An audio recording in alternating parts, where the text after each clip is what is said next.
General Bajwa से जाती झगड़ा नहीं, यह तासुर गलत है कि इख्तिदार में आकर उनके खिलाफ कार्रवाई करेंगे। एहतसाब उनका होगा जो खुद को कानून से बालातर समझते हैं। आर्मी चीफ खुद कह चुके हैं कि वो न्यूट्रल रहेंगे। इमरान खान की सीनियर सहाफियों से गुफ्तगू, कहा असेंबलियां हर सूरत तहलील होंगी। इलेक्शन का इल्तवा आईनी तौर पर मुमकिन नहीं है। 90 दिन में इलेक्शन कराना एस्टेब्लिशमेंट का असल इम्तिहान है। मैं तो पहले दिन से ही मुतमिन हूँ। बड़ा पुराना उनके साथ है, उनको उनकी सपोर्ट में, और अल्हम्दुलिल्लाह बिल्कुल सब मुतमिन। बाजवा साहब हमारे मोहसिन है, बाजवा साहब के एहसान है। आए दिन जनरल फैज ने जो हमारे साथ ज्यादतियाँ की तो उन्होंने कहा यार मोहनिस देखो बात सुनो, मैं तो 2-3 दिन बाद असम्बलियाँ तोड़ दूंगा।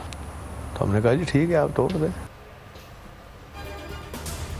हम तहरीके इंसाफ के मुखालिफ नहीं, जनरल बाजवा हमारे मोहसिन हैं। फैज हमीद ने बहुत ज्यादतियां की, हमारे खिलाफ थे। इमरान खान ने कहा असेंबली तोड़ो तो हमने फौरी हामी भर ली। वज़ीर आला पंजाब चौधरी परवेज इलाही कहते हैं शहबाज शरीफ के बेटे आ गए तो नवाज शरीफ भी नहा धोकर आ जाएंगे।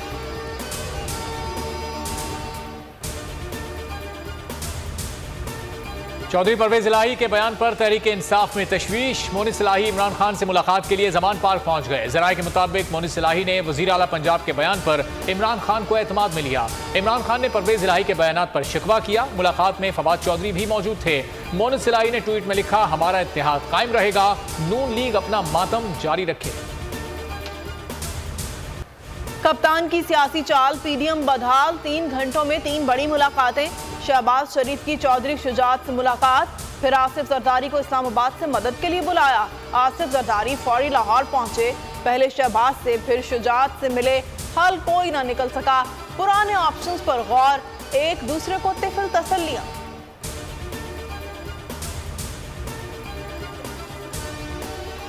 मैं ये स्पीकर से मुतालबा करता हूँ हमारे इस्तीफे फौरी तौर के ऊपर कबूल करें। अगर आपके पास वोट नहीं है आप जाके चने बेचें, कोई और काम करें। अगर आपके पास अवाम की सपोर्ट नहीं है, सारे पैसे तो आप पहले ही लंदन ले गए, आप वहाँ जाएं अय्याशी करें। पंजाब असम्बली और खैबर पख्तूनख्वा असम्बली तहलील कर रहे हैं जुमे को इंशाल्लाह। नून लीग को और पीडीएम की बाकी जमातों को भागना नहीं चाहिए। मैदान भी हाजिर है, घोड़ा भी हाजिर है, आइए मुकाबला करें। आखिर आप लोगों के पास जाने से खौफजदा क्यों? 123 इस्तीफे पड़े हुए हैं, वो कबूल करें, खत्म करें, इलेक्शन करवाएं।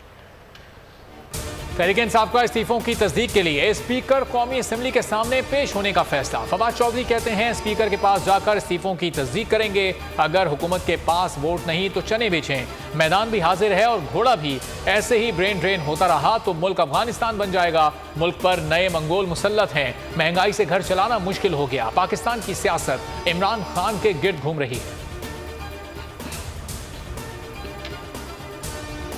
वफाकी हुकूमत इलेक्शन से खौफजदा, स्पीकर का इस्तीफों की मंजूरी के लिए शाह महमूद कुरैशी के खत का जवाब देने से गुरेज।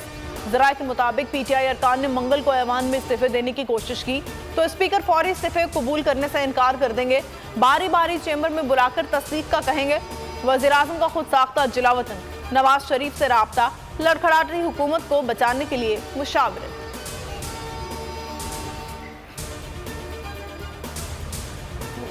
किया गया, इनको तो इंशाअल्लाह वक्त खत्म हो रहा है। पाकिस्तान में अगर कोई सियासी ताकत होगी तो वो आवाम की ताकत होगी, वो आपकी ताकत होगी।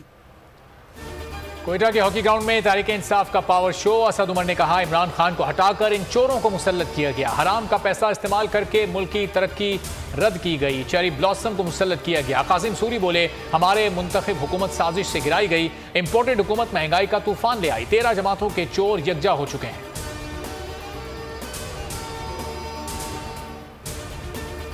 सियासी चूहे जो है ये घी वाला नवाला देखकर टिकटिकी में फंस गए हैं और इनके सियासी चूहों के लिए कोई मुस्तकबिल नहीं है। कारोबारी सियासतदान थे, ये अपनी मौत आप मर गए हैं और अच्छी खबरें आएंगी 8-10 दिन में, बेहतरी की तरफ हालात जाएंगे। बेहतर है कि अभी भी 4 दिनों में सारे मुल्क में कौमी इलेक्शन के लिए सोचें, कोई रुकावट ना खड़ी करें, कोई ऐसी बेवकूफ़ी की चाट ना खेलें जो पहले इनके गले पड़ती रही हैं, ये भी इनके गले पड़े। सियासी चूहे घी का निवाला देखकर फंस गए। कारोबारी सियासतदान अपनी मौत आप मर गए।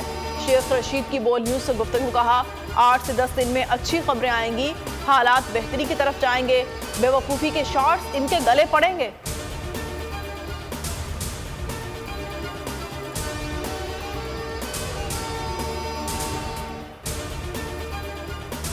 कराची में डाकू राज, कोरंगी 5 नंबर में मुजाहिमत पर डाकुओं ने नौजवान की जान ले ली। मुकदमा दर्ज, शहरियों के तशद्दुद से एक डाकू हलाक। जांबहक नौजवान के लवाहिकीन मुश्तइल, पुलिस मोबाइल को घेर कर नारेबाजी। मरहूम के वालिद की इंसाफ के लिए फरियाद। महंगाई से जीना दुभर हो गया, हर चीज़ की कीमत आसमान पर पहुंच गई। क्या सिर्फ हवा खाएं और पानी पिएं? अवाम हुकूमत की नाअहली पर फट पड़े। सर्दियों में गैस की लोड शेडिंग महंगाई के मारे अवाम की मुश्किलात मजीद बढ़ाने लगी।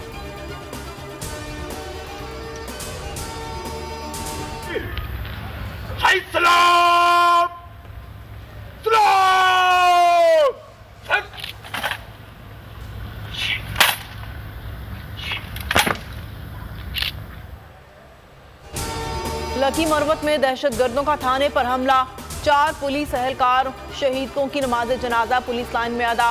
शहदा को सलामी दी गई। बन्नू में दहशतगर्दों का सीटीडी के कैंप पर धावा। सीटीडी जराये के मुताबिक मुसल्लह अफराद ने कंपाउंड के एक हिस्से का कंट्रोल संभाल लिया। सिक्योरिटी एहलकारों को यरगमाल बना लिया।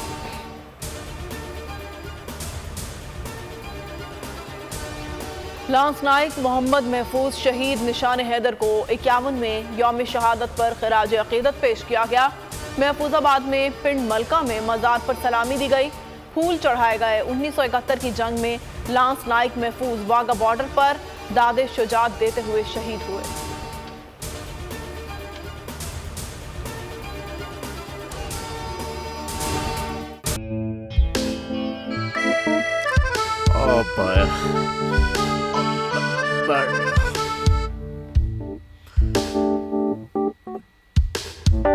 इंतशार से निकलने का वाहिद हल इंतखाबात हैं। हकीकी आज़ादी मार्च आज रवा। आयत के मुताबिक अगर आप उसको ये रिपोर्ट दे दे तो मैं आपको 3-4 सीटें दे दूंगा। मौलाना हाँ साहब, वो जो रिपोर्ट हमें दे दे और वो जो नीली पीली चैनल है वो लगाए। जाओ शबाज। हम ऐसा टीवी देखते ही नहीं जिसका रिमोट हमारे हाथ में ना हो। और यहाँ पे कोई 2 नंबर ही नहीं चलेगी। और हम कोई गुलाम है जो आप रिमोट मांगे हम दे दें? Absolutely not. यहाँ पे सिर्फ पाकिस्तान का नंबर 1 चैनल चलेगा, बोल, जो हकीकी सहाफत की जंग लड़ा है। पाकिस्तान के लिए कोई और नहीं, सिर्फ बोल खड़ा है। आप सब भी बोल देखें।